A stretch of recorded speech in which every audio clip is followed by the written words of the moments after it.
Okay, now bring us into Yeah. a woman who you've put me in contact with. I hope to be able to speak to her in these Mm-hmm. podcasts.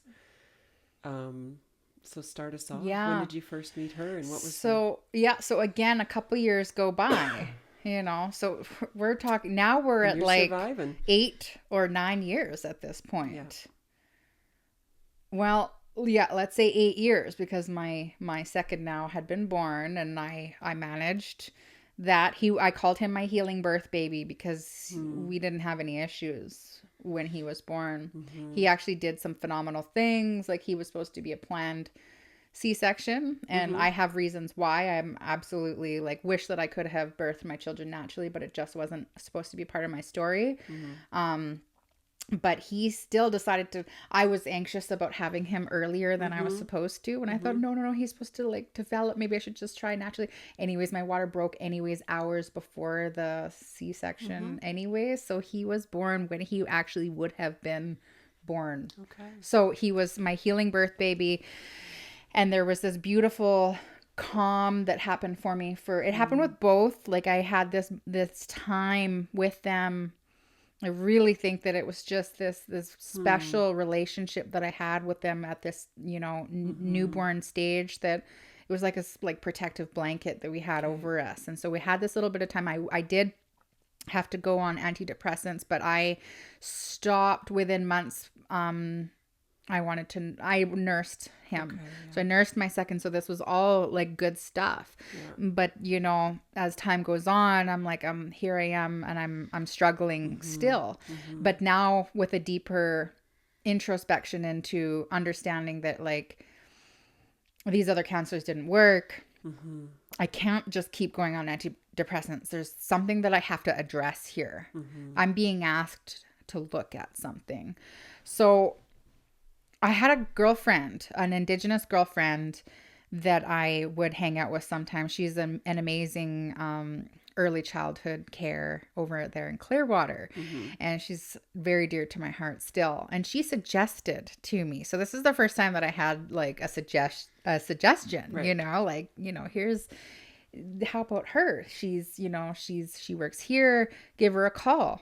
And I called her, and we talked, and she said, yeah, why don't you come in? And her tone, when you get to talk to her, you'll understand Okay. her voice, and just Yeah. this very relaxing kind of lady. And so I got into the very first meeting with her. It was in like a little office like this, Mm-hmm. but there was cultural stuff Mm-hmm. everywhere. Mm-hmm. And she's like, she introduced herself and her nation to me, which I recognized, Mm-hmm. right? Like when we introduce each other's, where we're from Mm-hmm. is very important. We want Mm-hmm. to know who you are and where you're from, what Mm-hmm. nation, Who who's are your your family. people? Yeah, Yeah. absolutely. So Yeah. that was something huge to me already. And right away, at this point, I had my tattoo, my face tattoo. So she Mm-hmm. was very like, she's like, oh, I want to get mine done. And she's like, there's an Enka artist who I want. His name is Dion Kazaz. And I said, that's who did my tattoo. So Okay. here we are right off Connections. the bat. She knows someone that Mm-hmm. I know. So there's this cultural connection who, Mm-hmm. through the resurgence of tattoos, Mm-hmm. so here's an elder who wants her face tattoo from the artist who did mine. So that was the first interesting thing. And then it didn't take us very long to figure out that she was a 60 scoop survivor, and Okay. that she knew my cousin Okay. personally. Yes. Knew my cousin, who is also a 60 scoop Yeah. survivor, knew her personally on a Yeah. personal Yeah. level. And And so this is good. right away, Yes. I'm like, she knows who my family is. Yes. So that there is your Yeah. first big one. She Yeah. knows who my family is. And she Yes. understands the depth of that. Yeah. That culturally, being a 60 scoop survivor, Mm-hmm. having lived Mm-hmm. experiences of that level of Huge. trauma Yeah. that our peoples That you went share. through. Yeah. Yes. So Yeah. that was it. you know um Mm. there was a lot of like, there was a lot integrated. Yes, she did her studying the same way that you're doing it, but she has pulled on Mm-hmm. those Indigenous aspects of healing Mm-hmm. and integrated that. And so to a point now, because she's an elder, Mm-hmm. that she lets, she calls the shots. kind of thing. Okay. Yeah. I don't know how many people she answers to anymore, but she's kind of up there now, Less right? and less. Yeah. Yeah. So she, yeah. So there's all these things. There's this So very, she's an older woman. yeah. She's Indigenous. She Yeah. knows your people. Yeah. Yeah. You And have she knows my connections. family And- specifically, Yeah. knows, so Yeah. understands how different Inuit are as well. Like we're often such either an afterthought, or it's like we're just assumed to be like, also First Nations, so it's like, she has this deeper understanding of who we are and where we're from. And yeah, it was just, and then we were running into each other at cultural events, right? Which was, and she was always just normal. like her whole her whole just personality, like hugs are not off the table, like, and she strikes me as the kind of woman who would absolutely assert her boundaries if needed, but for me, like, it wasn't an issue, and sit and eat together. Beautiful. We would be at this, I think it was an event called Take Back the Night, and it was about, addressing violence against women. Okay. So we were all there. There's food. I ended up drumming. I knew the Women's Warrior song. So they asked all the people who knew Women's Warrior song, and there was only a couple of us. And here I am standing next to my very new counselor. We're up there singing Women's Warrior song There together, and then like sit together and eat together, so, and we would there were some walks that we did, like for murdered and missing Indigenous women, right? So we're all wearing red, everyone's wearing red, like alongside her. Yeah. And she has described our relationship as a dual relationship. When we were talking last year, when I was talking with you, I actually contacted her and was like, I wanted to know a little bit more about what she would say, and so she described it as a dual relationship. We are sisters. Yeah. She's not just like client and counselor. Yeah. It's very much at a deeper level. And so to the point that I'm actually doing work with her now. I have not accessed her counseling services in a long time. It's been over a year. But I'm working with her right now. So I saw her just the other day. We're doing this work for the Native Women's Association of Canada, and she invited me. She said, I know a girl. Neat? Yes. Isn't that neat? So this relationship is very holistic. Yeah. And if we go back to your experience having her as a counselor or therapist, how is it different than, I think you'd mentioned she'd actually visited you. Yeah. So she would always come to my house. That was the first thing that struck me. I loved that she came to my house. It was just like when you came to my house last year. It was important. I loved that. And I found it to be, I was able to be in my space. I can be organic. I can just be me. Yeah. So I would prepare tea for her, which was this kind of switch in relationship now with the other counselor making me tea. I would always make her tea, and I'd ask her, what kind of tea would you like today? And I always have like plant medicines and stuff. And I said, I can make us some Labrador tea. And she was very thrilled about me knowing how to make prepare some, off the land teas, right? So, and we would sit together, and she was very, very inclusive of my kids. That's my kids were around. It's not like she was asking me to like find child care. My kids were there. She wanted to see the whole picture. She absolutely did. And she said to me, she said something very profound that I still remember to this day. And she said it in the context, she said it to me twice, actually. Once referring to me, and then the second time referring to, she wasn't divulging anybody's information, but she did say, she's like, there is a client of mine. And she said their family is going to be here. I'm referring to an event that we were at together. And she said, when you counsel one person, you're not only counseling one, you're counseling an entire unit. The family. So, yes. And so she's very, very inclusive. And I think that that's a big point of divergence with Western centered, is because it's very very, you have to counsel separately, like having separate, you can't, give therapy to. And family counseling is a whole nother Yes. thing. So she doesn't do that. So she very focuses on the family as a whole. She likes to know. And even one time my husband was there. Okay. And he, not that he joined in on the setting, but he was there walking around, and she, he's there listening, and she's okay with that. Isn't that different? Yeah, she was okay with that. And so she's different. she is incredible. And so she would even have, Orion and Kieran, they would come sit up at the table with us. And somehow she has navigated this because she is a trained, licensed, right? And she has navigated the professional codes of ethics. Yeah. In a way. Yeah. And then diminished, connected with you on all different levels. But also, if you think of that, the risk of having your kids removed, she's not only assessing the actual risk to your children, right? Because she's getting in there and she's actually seen and interacting with children. I would suspect her clinical training or clinical mind is like, if there was a risk there, it would hit her radar. But she's seeing that actual, and so she's not putting you at risk, your family at risk of a perceived risk to your children. She is experiencing, the family as a unit, and the protection of the family is the goal.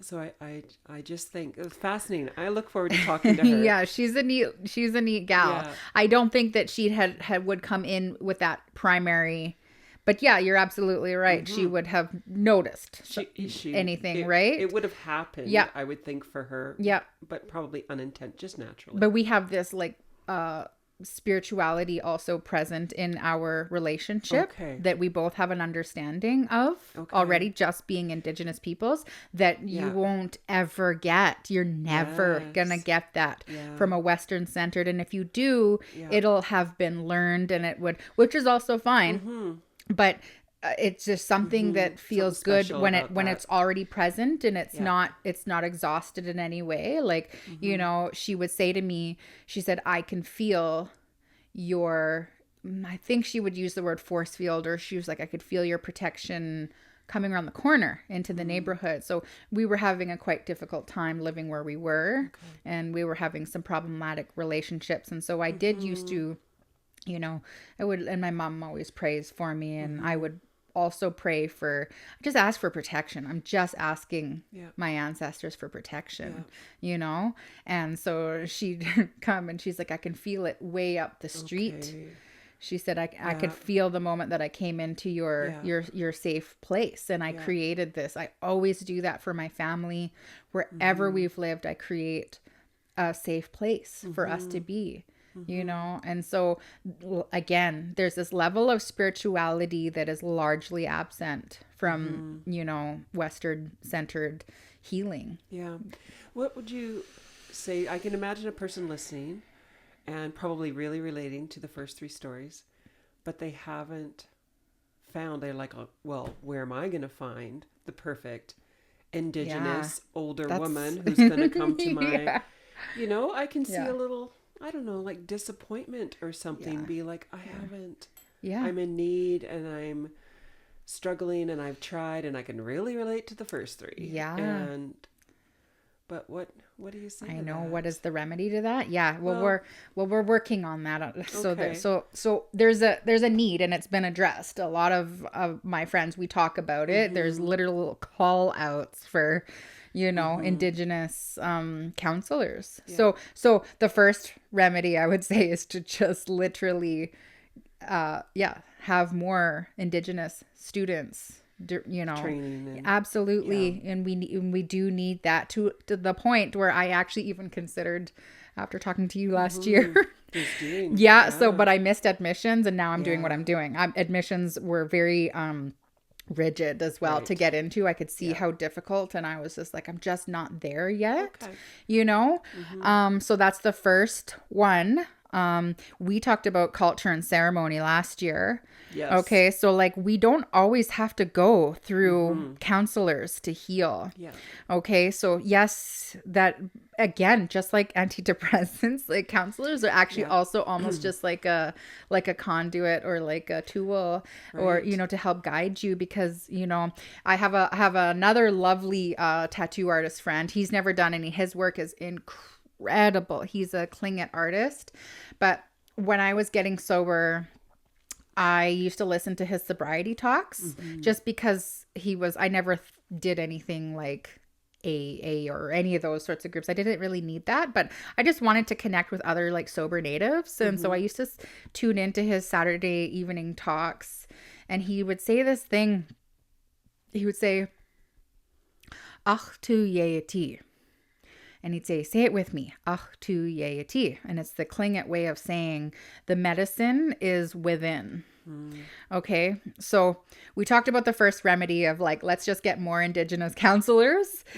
But the second and probably maybe the primary, you know, way of healing is to access culture and ceremony. Yeah. And for me, sobriety has been one of the ways that I was able to sort of break through this threshold. Okay. Like, you can only do so much healing, you know. I could only do so much healing when I was, you know, still drinking. Okay. I was never like you know, a wild drinker, but just the presence of alcohol in our life. And I'm so happy that it's gone. It's been over 4 years now, and I'm proud of myself, and I'm happy that I made that decision and now both of our kids have 2 sober parents, because my partner also chose sobriety last year. So this access to culture and which includes ceremony and spirituality and Indigenous teachings, is probably arguably one of the most important ways that people can begin to heal, that Indigenous peoples can begin to heal. And so there is things that you know, Western like Canadians can do to help with that. Okay. Like, we can have more funding for these sorts of access to education, culture. We have H.E.A.L University is a really good example of how they're getting people out on the land. Okay. And they come in, and these are all like, you know, you don't bring alcohol or drugs or anything into camp. You're at a hide camp. We're going to be working on hides, or we're going to be pulling fish nets, you know. And they also center the whole entire family. That's what I love about H.E.A.L, is that when a student comes into H.E.A.L, they just ask you how many kids or how many people are coming with you to camp.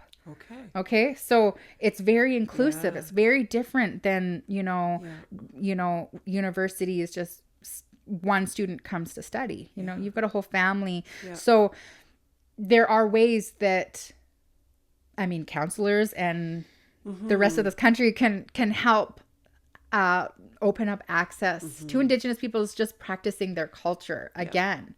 Right. But it can be very difficult. It's not without difficulties as well, you know, but that is a huge way that we can begin that journey and opening up. Yes, my counselor helped a great deal.